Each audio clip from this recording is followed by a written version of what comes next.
Fish farming or aquaculture has grown very fast all over the world. It's a way to raise fish and other sea animals for food. Other sea animals, this industry is super important for feeding a lot of people. In China, aquaculture has a long history. For centuries, people raised fish in ponds, rice paddies. But recently that practice became a huge modern industry. China is now the biggest producer of farmed fish in the world. Helped the economy, provided food for millions, created jobs, brought new technology to rural areas. The scale of these operations is truly massive. It's also about innovation. Chinese farms now raise many types of seafood. But expansion brought new challenges. Evergreen aquaculture began its journey with a simple vision. The founders wanted to create a modern fish farm that could produce high-quality seafood efficiently.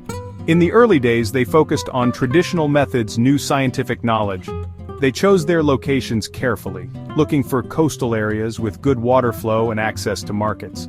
The company invested heavily in research, wanting to find the best ways to raise fish control diseases and increase their yields. Evergreen didn't just build more ponds, it built a complete system. By controlling every step of the process, from egg to market, Evergreen could ensure consistency and lower its costs. Behind this story of incredible growth, however, a different reality was taking shape. To become the richest fish farm, Evergreen had to operate on an immense scale. This meant using vast amounts of land and water. It also meant producing a huge amount of waste. In the pursuit of higher profits and greater production, the environmental impact of its operations began to accumulate. The very success that made Evergreen a leader also planted the seeds of a serious crisis. As aquaculture farms like Evergreen grew larger, the environmental worries became much more serious. When a farm is small, nature can often absorb its waste. A small pond might release some nutrients. The surrounding river, the sea can dilute them. But when you have thousands of ponds and cages concentrated in one area, the ecosystem just can't keep up. The amount of waste becomes overwhelming. This is the problem of intensive aquaculture. One of the first major problems caused by Evergreen aquaculture's expansion was conflict with other people who use the same land and water. The company needed huge areas along the coast to build its ponds and install its sea cages. This land was often not empty. For generations, it had been used by local communities for all kinds of purposes. Some of these areas were used by small-scale fishermen to launch their boats and to mend their nets. Other parts were used by farmers to grow crops that could tolerate salty soil. When Evergreen arrived with its plans for large-scale development, these traditional users were pushed aside. The competition for water was even more intense. Evergreen's farms required a constant supply of clean water, which it drew from the nearby bays and estuaries. Local fishermen depended on them for their daily catch of wild fish. The growing tourism industry also relied on clean beaches and clear water to attract visitors. Its large network of cages could block navigation routes for small fishing boats. The sheer presence of the massive farm changed the character of the coastline, making it less attractive for tourists. These conflicts often led to serious tensions between the company and local residents. Farmers complained that the construction of aquaculture ponds had altered the flow of fresh water, making their fields too salty to grow crops. Fishermen argued that the areas where they had fished for centuries were now off-limits. This created a deep sense of injustice and resentment. The rapid growth of evergreen aquaculture had a devastating impact on natural habitats, especially sensitive coastal ecosystems like wetlands and mangroves. These areas are, honestly, incredibly important for the environment. Mangrove forests, with their tangled roots, protect the coastline from storms and erosion. They also serve as critical nursery grounds for many species of fish, shrimp, crabs. Wetlands act like natural filters, cleaning water. When Evergreen looked for new places to expand, these flat, sheltered coastal areas were the perfect location for building new ponds. To make way for its farms, Evergreen cleared large tracts of these vital habitats. Mangrove trees were cut down, wetlands were drained and filled. According to local environmental reports, in some regions where Evergreen established major operations, over 60% of the original mangrove cover was lost in just a decade. This habitat destruction had immediate and severe consequences. Without the mangroves, the coast became more vulnerable to typhoons and coastal flooding. The natural buffer was gone, leaving coastal communities more exposed to the power of the sea. The rich biodiversity that once thrived in these areas disappeared, along with the trees and marshes. The loss of these nursery grounds had a ripple effect throughout the marine food web. Evergreen aquaculture's operations were, honestly, incredibly thirsty, requiring enormous volumes of water to function. Each of its thousands of ponds, each of its cages, needed a constant flow of fresh water, needed a constant flow of salt water to replenish oxygen to wash away waste. For a farm of this size, the total water used each day was staggering, equivalent to a small city's consumption. Water was pumped directly from nearby rivers, estuaries, coastal seas.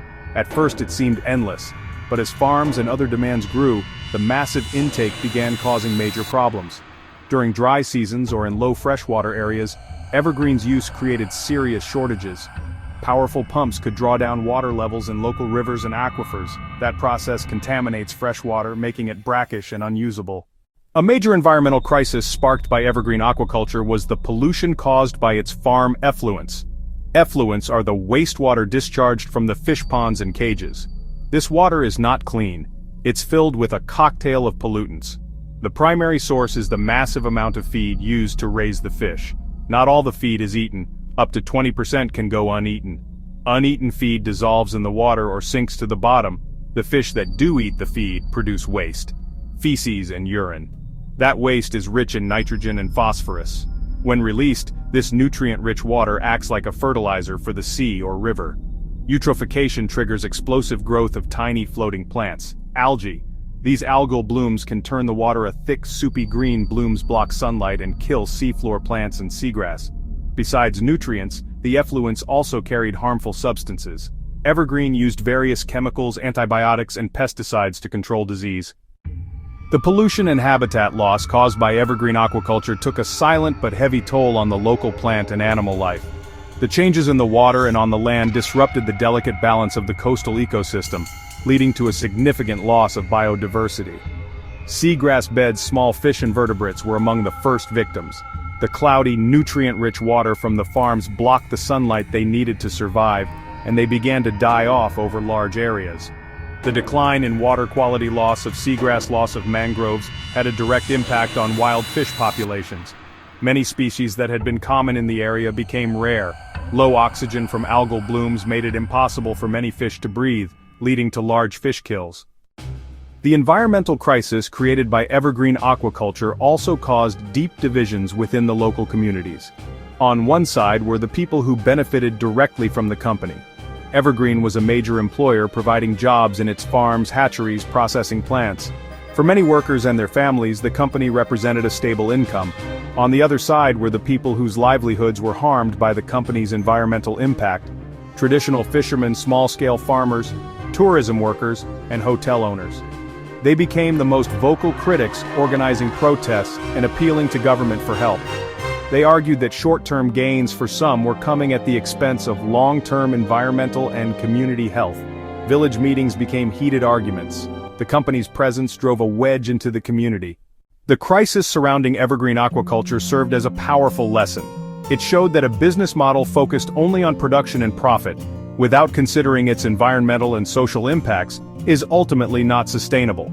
The very resources that the company depended on: clean water, a healthy ecosystem. This realization forced the company, the government, the public to look for a better way forward. It became clear that the future of aquaculture in China and around the world must be built on a foundation of sustainability.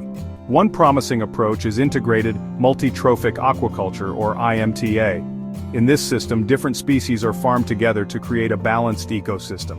For example, the waste from farmed fish can be used as food for shellfish and as fertilizer for seaweed. Government regulation also has a crucial role to play. Ultimately, the journey towards sustainability requires a change in mindset. The challenge is great, but a new, more sustainable path forward is possible.